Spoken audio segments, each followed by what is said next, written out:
Yeah, is someone timing it? So the meeting's being recorded, yes? Yes. Okay. Okay. So our first question is, looking at the last 24 years or so, how have you been involved in the LGBTQ equal rights movement?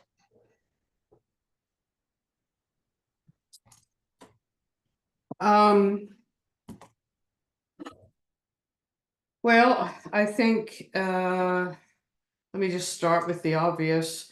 As a person who I was gainfully employed and had discretionary income, so I was able to financially support organizations that were working towards that. And are many organizations. There's the Women's Foundation, there's the Horizons Foundation, there's trying to think. Anyway, I was able to financially contribute, so that's a simple answer. In terms of activism, I'd say, given the amount of energy and time that my leadership role in Shar Zahav consumed, that most of my work in that area happened within the walls of Shar Zahav. I marched in the parade for several years when I was younger. And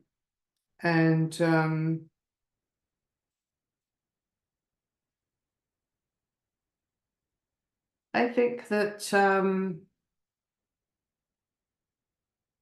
I don't know that I have much else to say about that. I just feel like living my life every day and being out in the world with mostly non-LGBTQ people and, representing my community in my workplace and in my family. And I think one of the things that Shar Zahav gave me, one of the many things, was the inner strength to be who I was out in the world.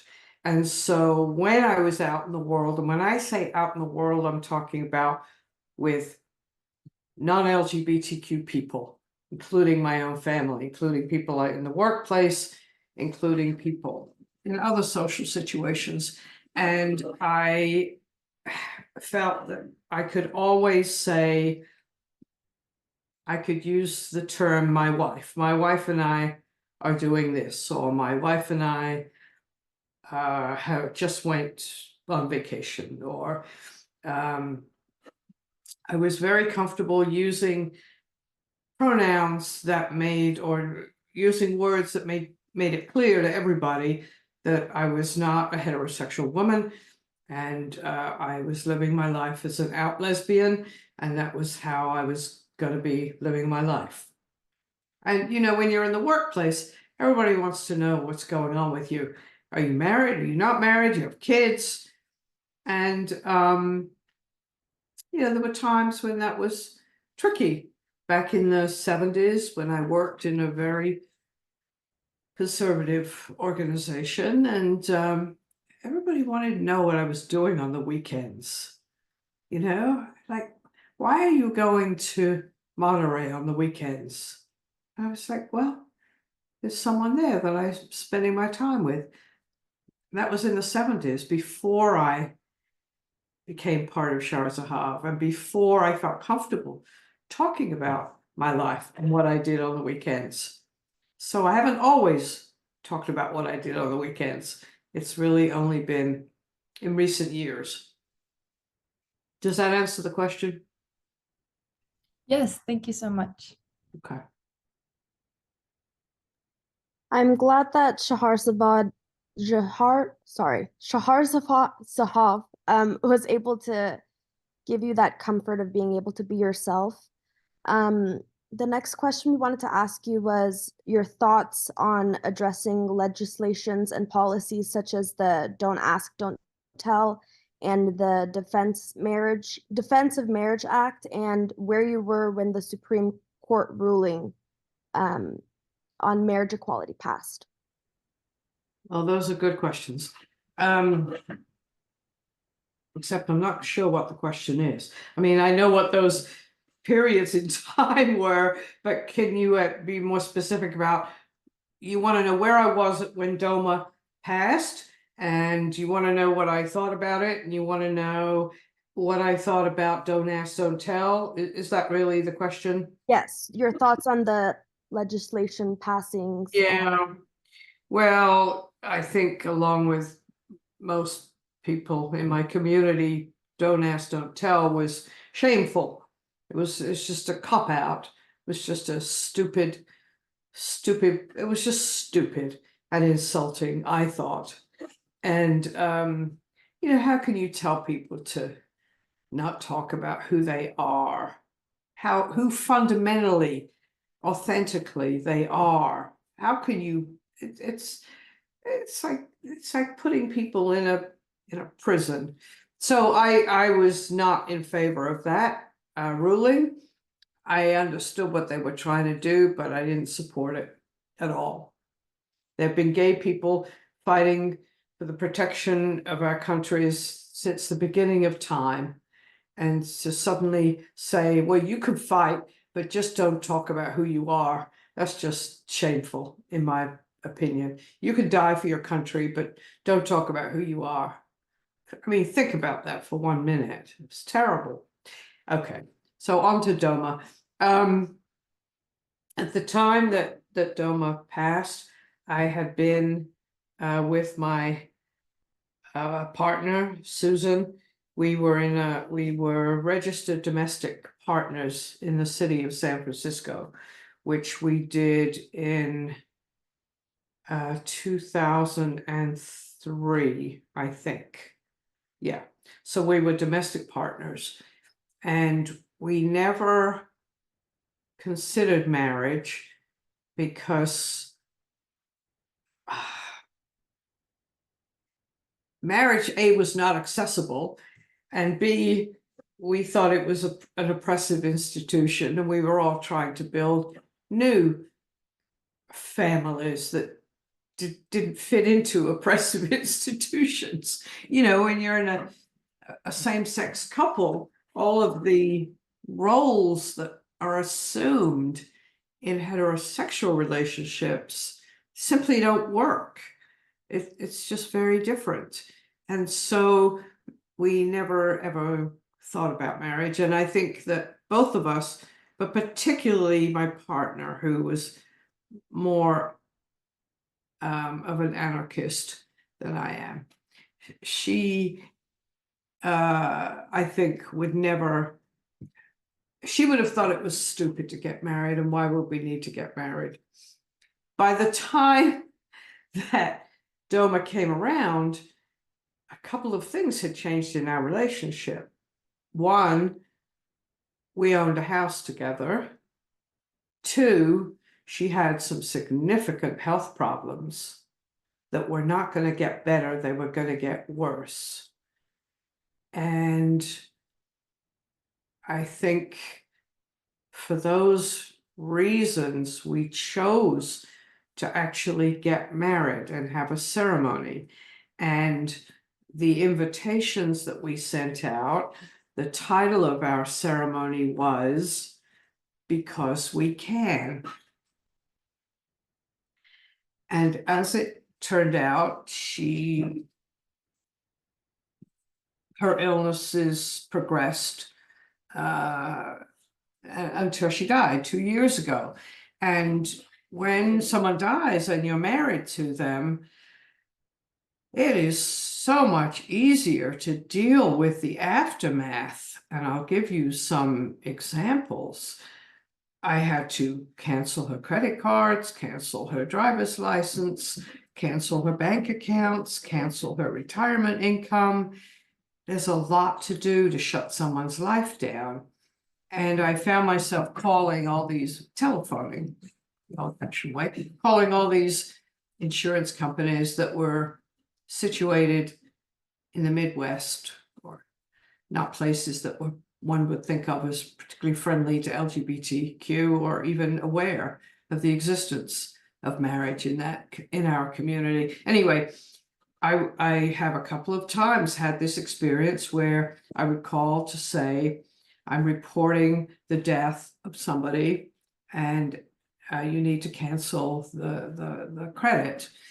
And the woman said, and who is this? And I said, she was my wife. And it didn't matter what podunk state this person was in. She said, this happened more than once, I am so very sorry for your loss. Let me take care of that right away. Now, people like me never had that kind of respect before DOMA. It was, if you said, well, she was my friend, it was like, well, send me your power of attorney, send me the trust, send me the death certificate, send me this piece of paper, send me that. Don't have to do that when you say we were married. And so it was sort of an irony that it was after she died that I recognized how fortunate it was that we were married. The transfer of property became a simple thing. The selling of her car became a simple thing. Everything I had to do was as if we were heterosexual and were married. And so as it turned out, and she came to appreciate it because there were many decisions I had to make for her. I had to pick up medicines, I had to make power of attorney health decisions, I had to deal with hospice. All of that was so much easier being married. And so if they ever take that away, it's going to be catastrophic. Does that answer your question? Yes, absolutely. Thank you for sharing that. I want to add something. I have a couple of friends, two gay men who were in a relationship that wasn't what we would call an authentic relationship, but they were in a relationship and they both had a lot of health problems and they got married. And I remember saying to them, why did you get married? You're not really, you know? And they said, Irene, we both have such terrible health problems. When something happens to one of us, it's going to be so much easier to deal with it all.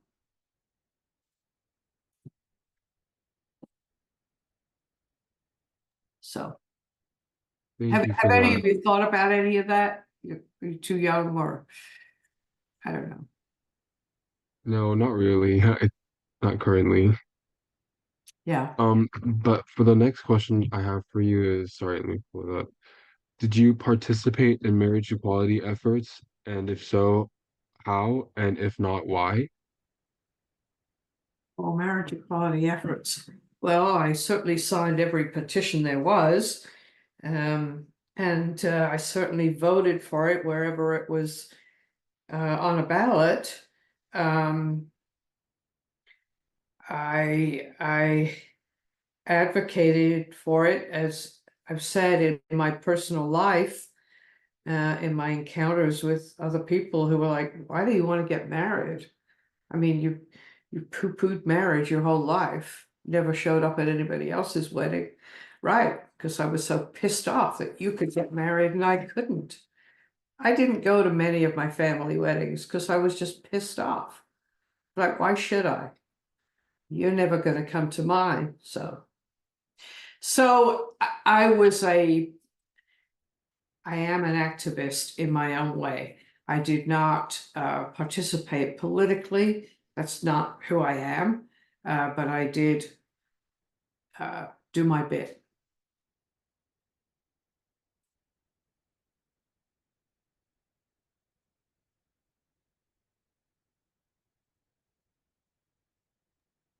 Our next question is, what are your current concerns regarding the hard-won legislation and against the current Supreme Court?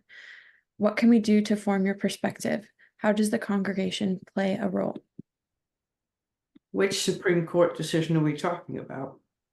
I'm reading someone else's question because they're not here, so I'm not I mean, Exactly. the biggest Supreme Court decision was the overturning of Roe versus Wade.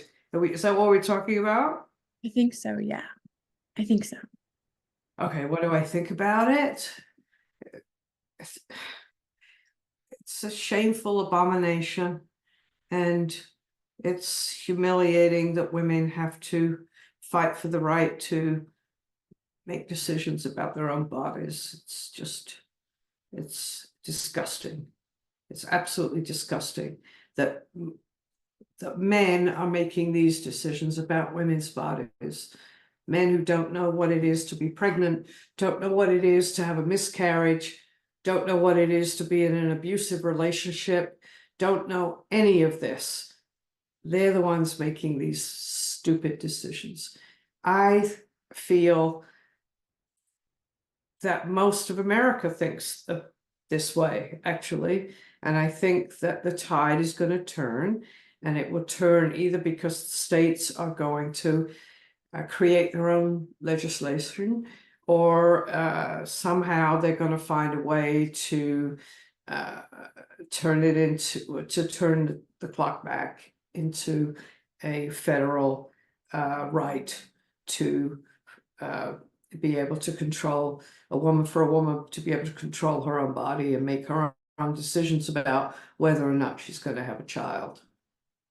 So I can't speak strongly enough about how upsetting that decision is. And I'm not part of a community that's going to be pregnant or, but as a feminist, it's revolting. It's absolutely revolting. And you're the ones, you young women are the ones who are going to pay the price for this travesty. And you young men. All young people are going to pay a terrible price for this. Terrible. And I'm glad my wife isn't here to witness it, because she was marching for women's rights and Planned Parenthood in the 60s. I've got a picture of her with a placard. She would be very upset right now. I'm glad she's not witnessing this. I That's- feel Yeah. this discussion has to do with the next question. So I'm gonna just sneak it in. How have your ideas about gender evolved? Oh my God. Oh. Well, they've evolved, I can tell you that. You can't be in a community or a city like this where people are deciding, people are taking charge of the gender that they want to choose. And it's so complicated, but obviously,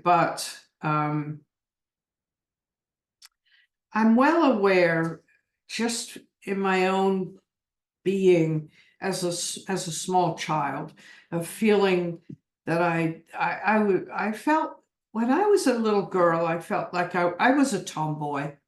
I wanted to play sports. I wanted to play with the boys. I wanted to do whatever they could do. I didn't know why I couldn't have a bar mitzvah. I was very, very angry about all of this. Now, if I had been born 50 years later, would I have decided to change my gender identity? I don't think so, because I think in my own self, I feel like a woman. And I think I've always felt like a woman. I've just loved to do guy kind of things.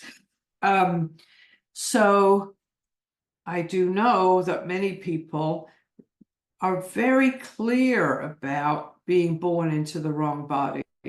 And they seem to know it when they're quite young. I've witnessed this. And when I say quite young, I've seen, we have a cisgender male who was maybe 5 years old, showing up in a dress and always showing up in a dress because that's what they wanted to wear. And that was some years ago, and that cisgender male is now a teenager and is choosing to identify as a female. And it's no surprise to anybody. You could see it 10 years ago. And so I've evolved because it's been in front of my nose. I couldn't not evolve. I have a dear friend, who was my next door neighbor, and she was married, and she and her husband had 4 children, boom, boom, boom, boom, boom, all boys. And she said, I'm not going to stop until I get a girl. She finally had a girl, so they had 5 children. And economically, they were able to manage that, fortunately for them. And when the girl was 17, they said to their, struggling with the pronoun, their mother, I don't like my name.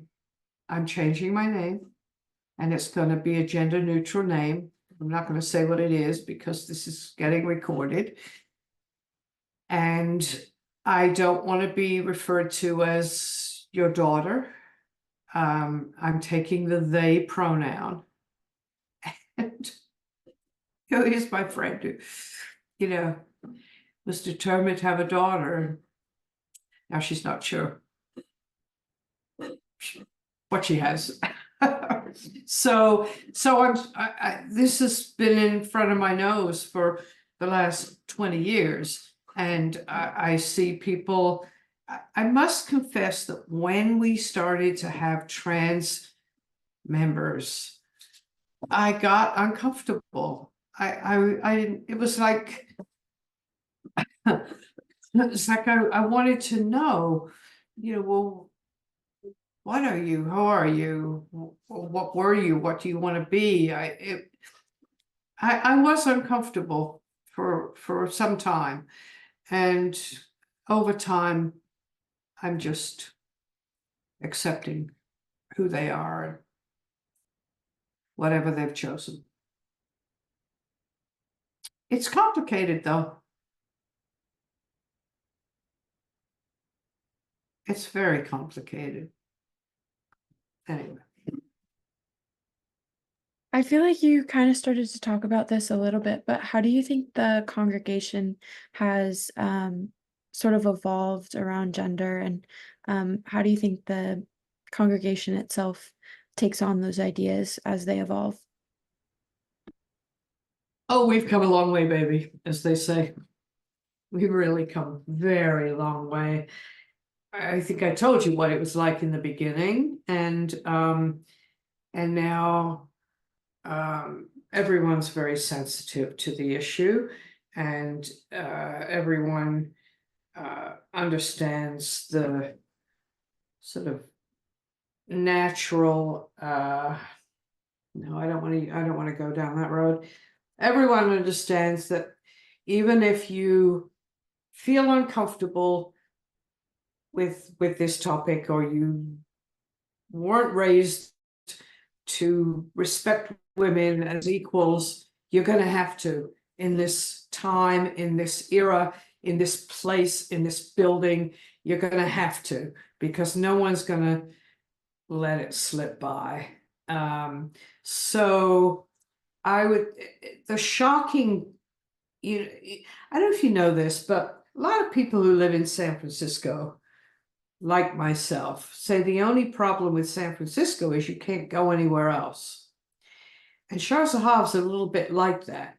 When you step out of Shar Zahav and you go into another synagogue, another church, another institution, you instantly know you're not home, because there isn't that feeling of equality necessarily, of mutual respect, of gender neutral pronouns, of the degenderizing of the name of God, so many things that we've done to reduce the male power language in our speech, in our liturgy, in our programs, in our all of it. I mean, we've really come a long way. And I'm pretty happy with right where we are, but I'm not sure I can go anywhere else.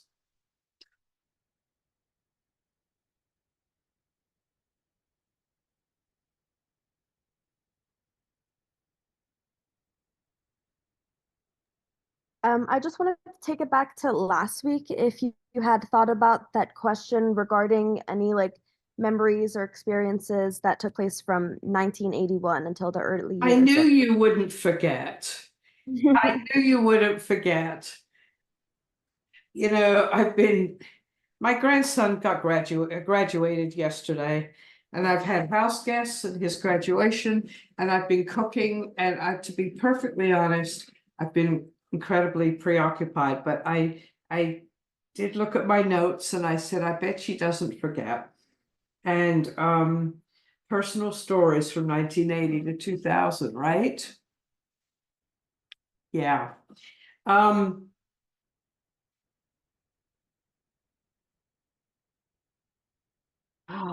God, there's so much. There's so much. It's okay. I think a couple of highlights that I have thought about were my niece in London and her husband came to San Francisco some years ago, and they participated in Seder with us, and they came to services with me, and that was a highlight because they're not religious people. They're the kind of Jews who maintain the traditions and go to services and do Seder, but don't really know much about it. It's what we sort of have a Yiddish expression as shtedlich, meaning it's like shtetl Judaism. You do it because your mother did it. You do it because your grandmother did it, because your great grandmother did it. And you don't really know why you did it, but you're doing it. Anyway, they came, and because our service is mostly in English, because it's Reform, they were able to understand what was going on the whole time. And it was like an enlightenment for them to be in a synagogue and to be in my home and feel like they weren't stupid, which a lot of non-religious Jews often feel, that they're stupid because they're just sort of mouthing the stuff and they don't really know why, but they're doing it and blah, blah, blah, blah, Baruch Hashem, blah, blah, blah. But they felt like they knew what was going on. And so, and then I gave them that. I gave them that by bringing them into my form of Judaism, my community. And that was a high point. So there was that. 1983. Okay, 1983. I was thinking about that. When we bought our first building, which was on Danvers and Caselli in the Castro district, I had been in charge of fundraising to buy that building. And the honor that I was given was we had closed off part of the street and we were having a procession down the street, a sort of formal ceremony to open the synagogue for the first time. And I led the procession holding the Torah.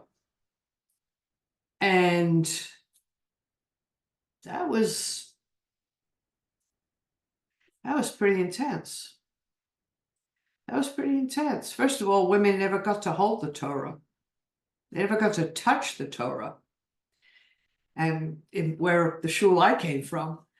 And so to be holding this Torah, which, by the way, we had been loaned from a synagogue in Czechoslovakia that had been destroyed by the Nazis. This was our Torah. And I'm carrying it, leading my people down the street to open this building. Doesn't get any better. That was a high point.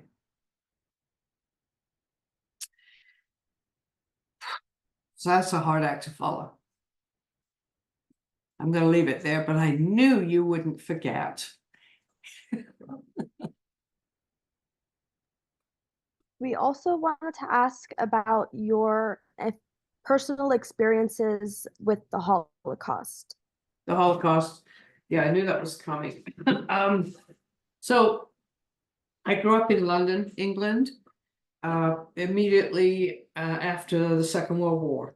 I was born in 1944, and the war ended. I was born in February, and the war ended. It was coming to an end around then, but it didn't really end until early 1945. And my family had spent 7 years during the war thinking that a bomb was going to fall on our house any day. And there was a lot of destruction in London, and many people died. And so this is sort of a detour from the question, but because I didn't personally know anybody who was in the camps or had been sent to the camps, and nobody from England, thank God, it never got to that point. It got close. So, but the point I want to make is that my parents, I knew, were traumatized every day of their lives because the Germans were already on the island of Jersey and Guernsey, which is just about 10 miles off the coast of England, and they never knew when the Germans were going to arrive in England. And so in addition to the bombing that was terrified, they kept thinking the invasion was going to come to the British shores. So I grew up in an atmosphere of fear every day. When I went with the synagogue on a tour of Eastern Europe, which we did in the early 2000s, I think it was 2003 or 2004, with Rabbi Angel. She was part of that tour. We went to Warsaw. We went to Prague, and we went to, anyway, we went somewhere where we were very close to Auschwitz, and we visited Auschwitz camp. And it's something it's like it's been tattooed on your body, that experience. It's terrible. It's just terrible. I've been to the Holocaust Museum in Washington, D.C., which, if you haven't been to, is just extraordinary also. So I haven't personally been touched by the Holocaust. We had one member of our congregation who had been in the camps when he was a little boy, went in when he was 14. And his father told him, and they were standing in line, his father told him to lie about his age and to say that he was a carpenter. And he did, and he survived.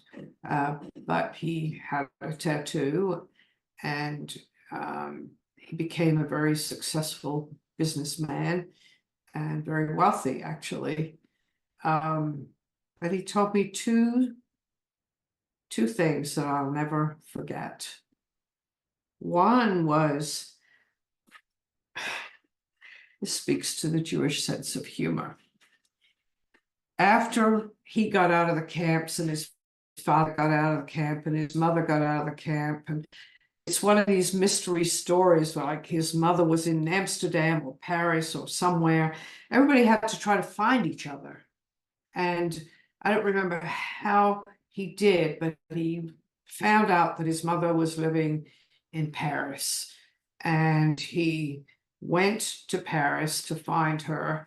And when he got to her home, she opened the door and she saw him, and she twirled around and said, "I lost some weight, new. I look pretty good."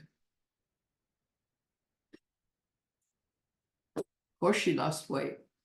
She's just gotten out of Auschwitz. That was one story. And the other was that he decided before he needed to, what he wanted to put on his gravestone. And what is on his gravestone in our Shar cemetery is, "A good life is the best revenge."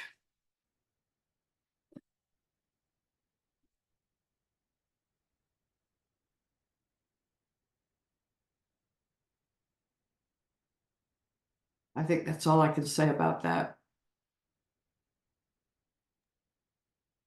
Who are the other people at the congregation who have also affected and impacted your life? Oh, who are they? How many are there? Yeah, just anything. Oh, We have a bit of time left, so you can talk about anybody or anything.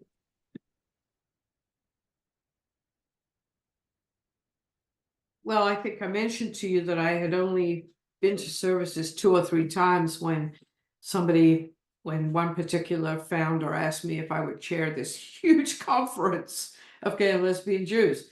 So he's a pivotal person.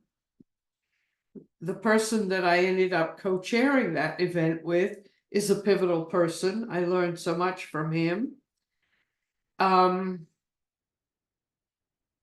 I've learned so much from so many people, but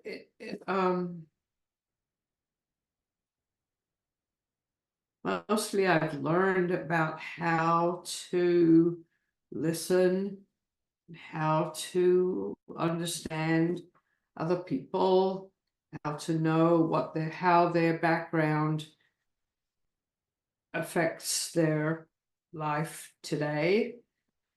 We make assumptions about people. You see somebody and they're dressed nicely and you think, "Oh, well, they're doing okay." You don't really know until you find out.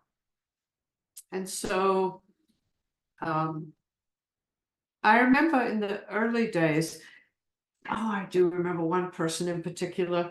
I've been around now for a few years. I'd already sort of established myself as a leader, somebody who can get stuff done, and commanded a little bit of respect already. And he said, "Irene, I want to go out to lunch with you." Great, lovely. So we went out to lunch and we sat down, and he leaned in and he said, "Okay, tell me your life story.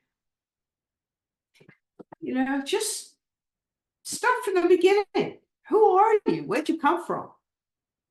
I'll never forget that. We don't do that very much. And we make assumptions. And if you can try not to make assumptions about anybody, that's the big thing I've learned. Don't make assumptions about anybody. Find out who they are, where they came from. What were their struggles? Because everybody's got a story. Everybody's got struggles. Everybody's got family that sometimes met their needs and sometimes didn't. And so the biggest thing I've learned is don't make assumptions. And don't give up. I think that's the biggest thing. Don't give up. I think I've been in situations where I just wanted to walk away. I can't do this anymore. Can't do it. You just can't do it. You just gotta see it through to the end. Whatever the end is. And there's never an end. But you can't give up. You just gotta keep going. Does that So, answer? yes, it does answer the question. Thank you. Okay. So Rabbi Angel, the past few weeks has invited guests to come and speak about their thoughts and views on Zionism and what's currently happening. If you're comfortable enough to share your thoughts on that. Oh, who isn't talking about it? Well, actually, nobody's talking about it because it's too painful. Okay, so I've been to Israel 5 times.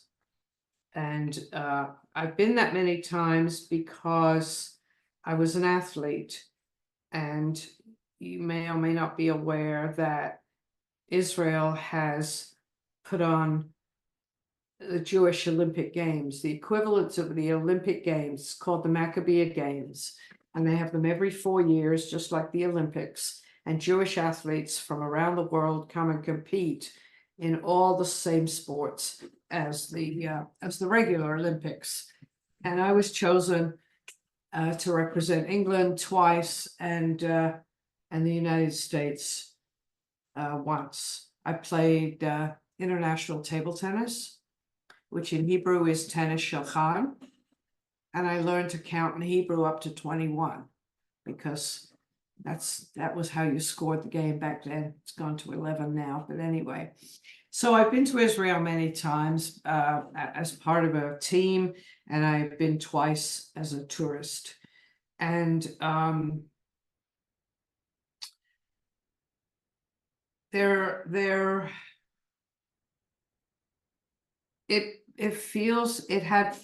has felt to me both a safe home for me emotionally and spiritually, and a completely alien, strange place to me.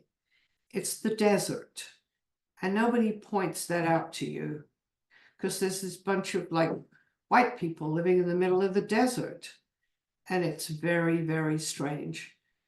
And most of us don't come from the desert, or we did, but you know how many thousands of years ago.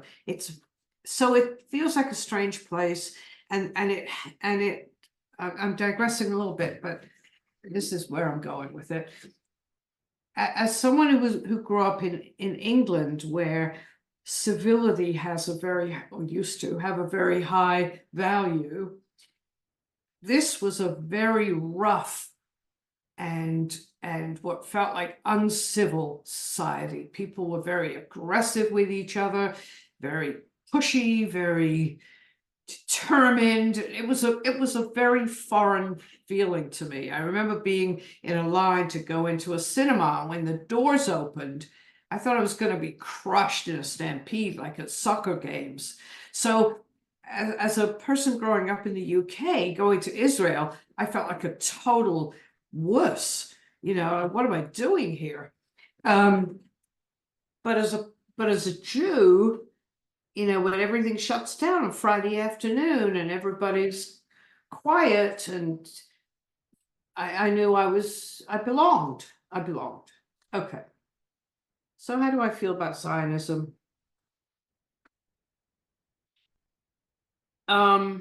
It's gone astray. The original ideals were perfect, perhaps, for 1948, post-World War II. These people had nowhere else to go. Nobody wanted them. And the idea that Jews could have a safe homeland was essential. But we were stepping on other people's land. We were stepping on our own land, and we were stepping on other people's land. And that is an unsustainable reality. And here we are in this goddamn mess. What else could I say? It's painful, it's excruciating. I'm not taking sides, I'm just saying it's a big goddamn mess. And I love the country.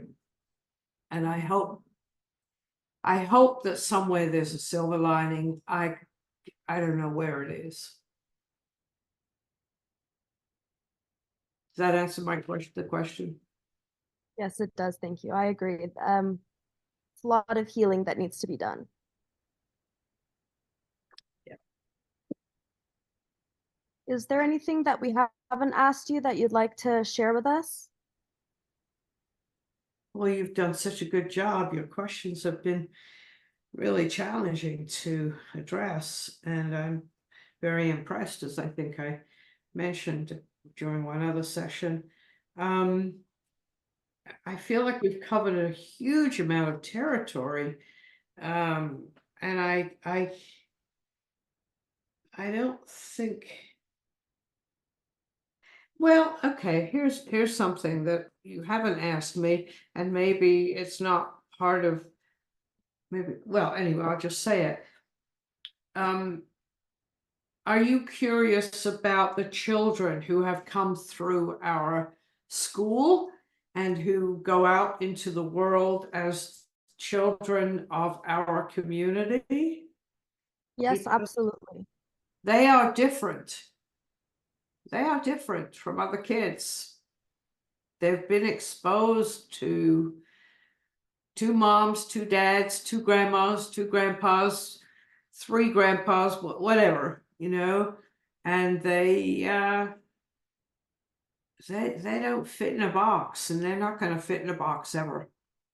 I think interviewing I did a recording some years ago with the kids.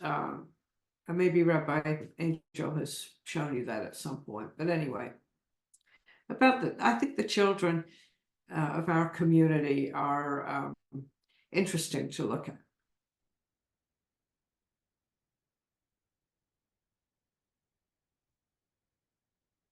That's about it. Wow, that was 50 minutes. That's pretty good. Looking at 149. That's pretty good. It's been great, by the way. I think it's been great. I hope it's been good for you.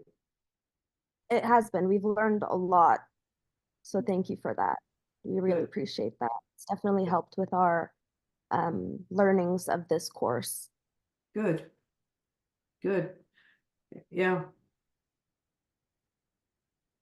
Good. What do you think you'll take out into the world after this? Oh, that's a good question.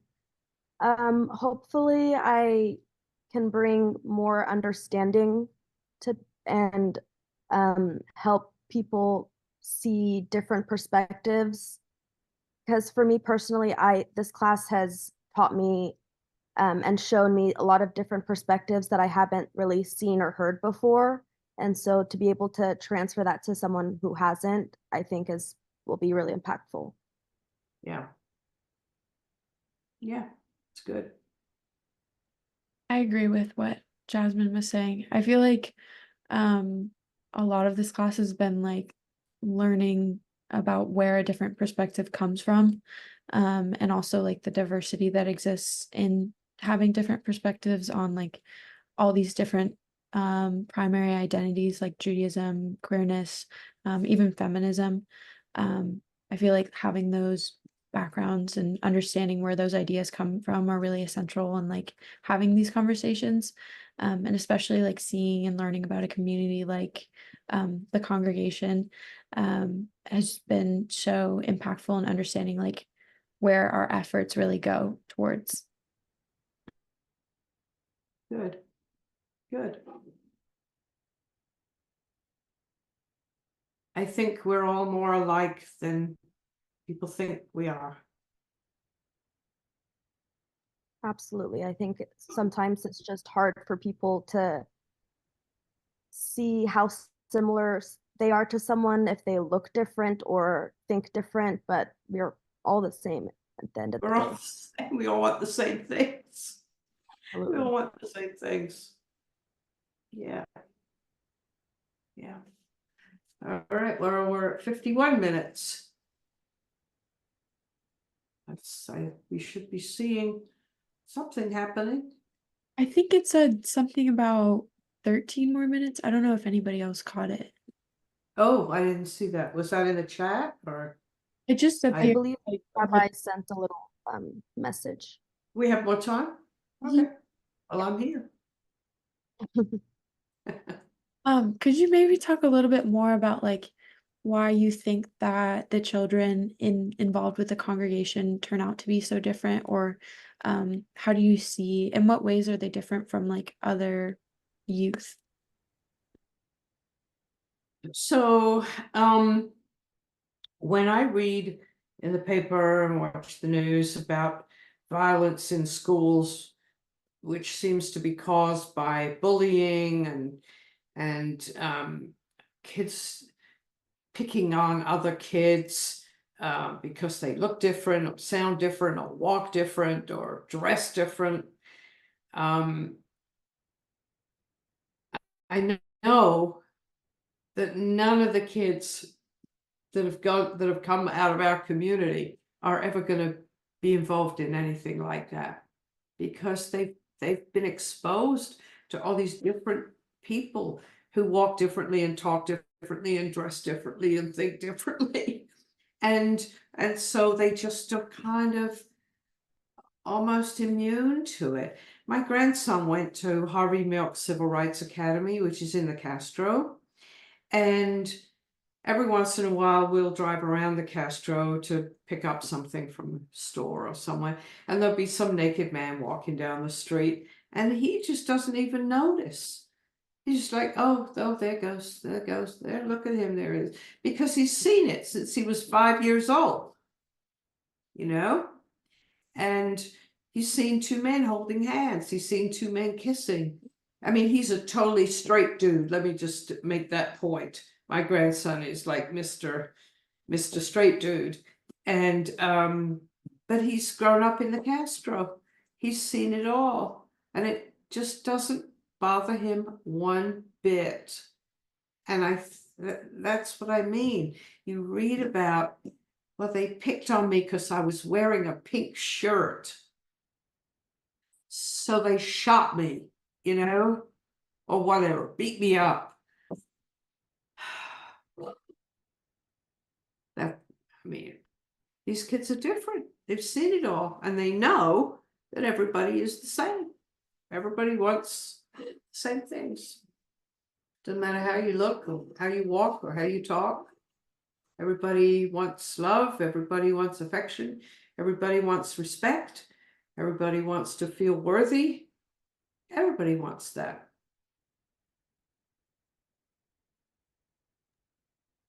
I just wanted to ask, since it is Pride Month and the Pride Parade is coming up soon, have you ever participated in the parade or celebrations? I'm sorry, in the gay parade? Yes. Yeah. Oh yeah, I marched for many years, till I couldn't do it anymore. It's such a long day. You know, you assemble at 7:30 and you march at like 1 o'clock, and it's hot and you've been standing around for 5 hours. I can't do that anymore. Oh yeah, but I did it for many years.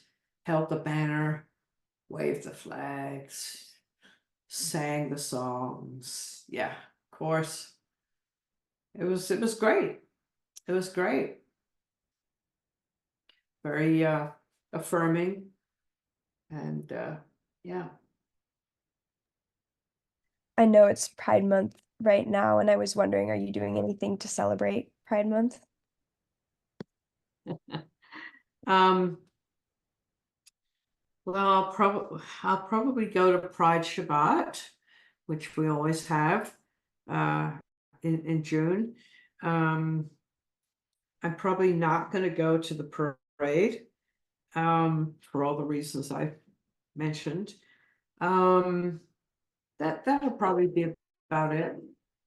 I'll go to the synagogue for Friday night Pride services, and yeah, that's probably about it. I'll You said drive that down you to moved. Castro because it's so fun, you know, to Mhm. see it. The flags and people from out of town coming to see it all. It's nice. I'm sorry.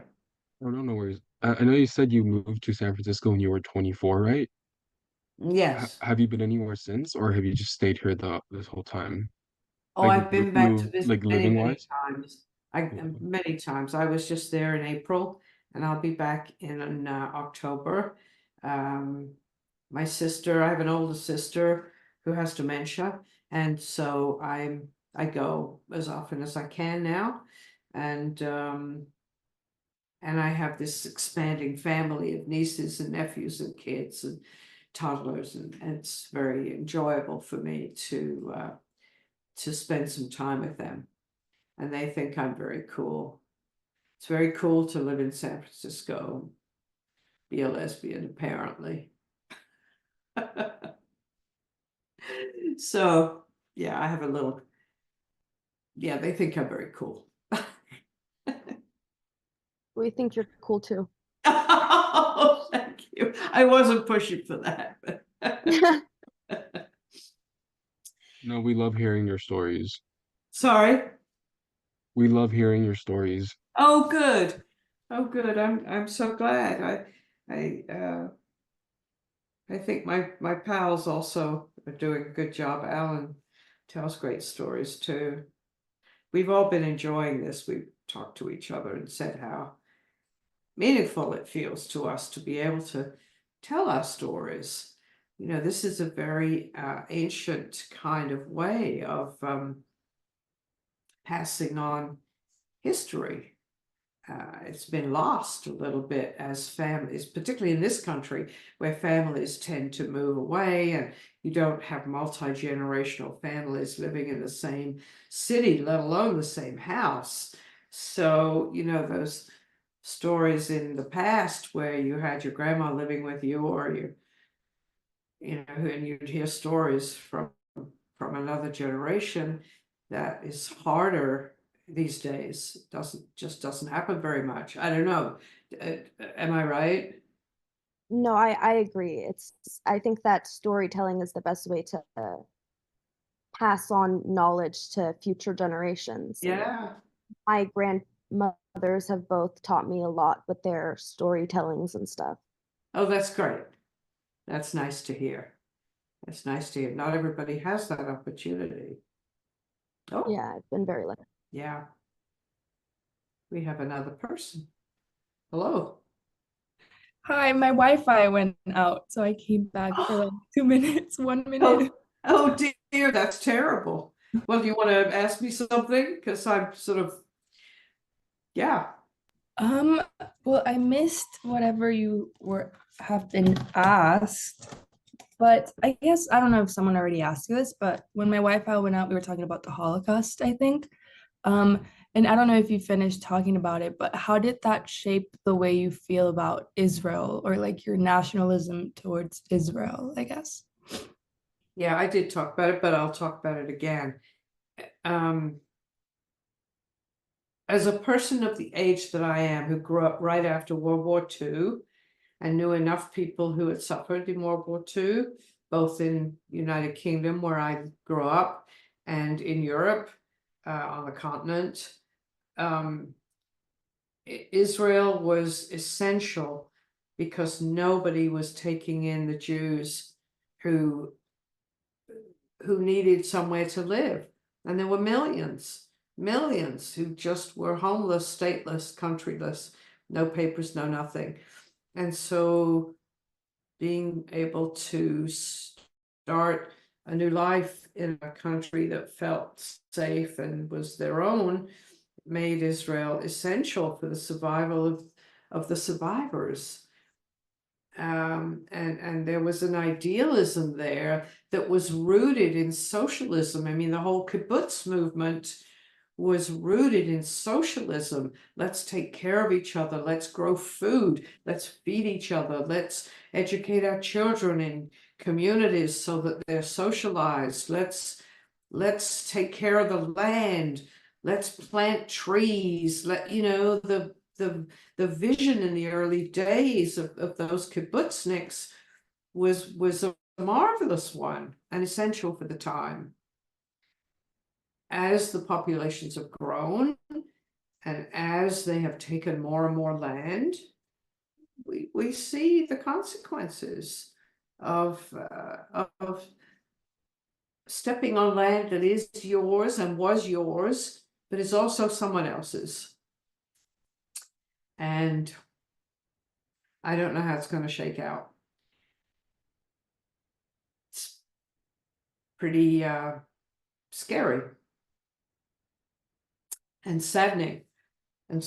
I don't know how these two communities who have been fighting for their survival and existence are ever going to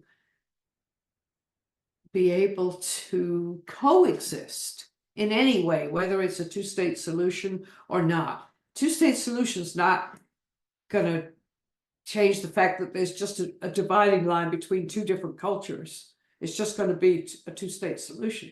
But, you know, your neighbor across the way still hates you. So it's a mess. But it had to happen. It happened. I think the British screwed up when they divided the land the way they divided it. The Balfour Declaration was flawed. There we are. Here we are. Have you studied the origins of Israel and the Balfour Declaration and what happened in 1948 and all of that? Yeah. It's the root of why we're in the mess we're in now. So, but where were those people going to go? You've seen the Holocaust film. You've seen the stories. The ships turned away. No, you can't land here. You can't get off the ship. Go somewhere else.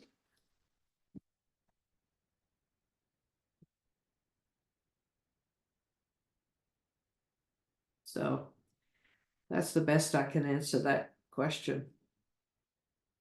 No, you answered it very well. Thank you so much. I hope you all live long enough to see the solution, to see it, not the solution, but to see it be different from how it is now. I'm not sure I will. I hope so as well, or at least future generations can come up with some sort of peaceful solution for. That's what both. we have to count on, because yeah, it has to be. It has to happen. It just so time will tell. Did I see something about Rabbi Angel? I thought I saw something. Said that she's going to be visiting each breakout room for a little bit. Oh, I see. Okay. All right.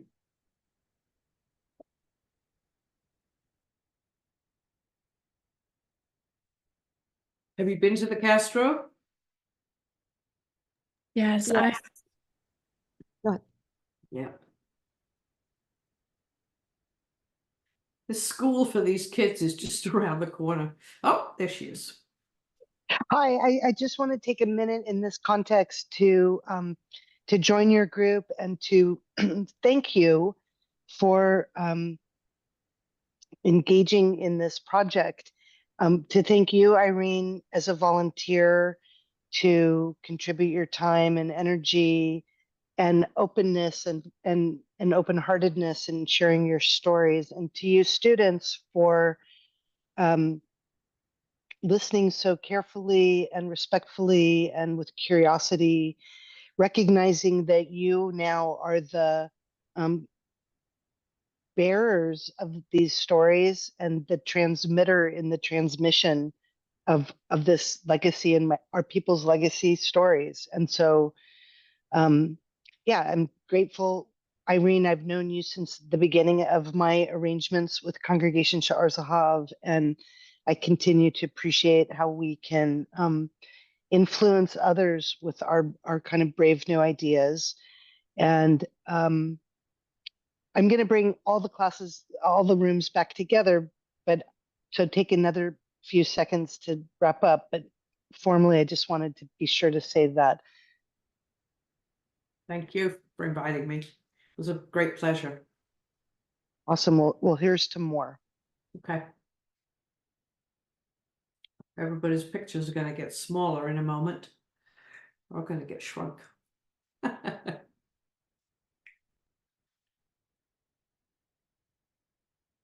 breakout room, okay. Okay, the breakout room.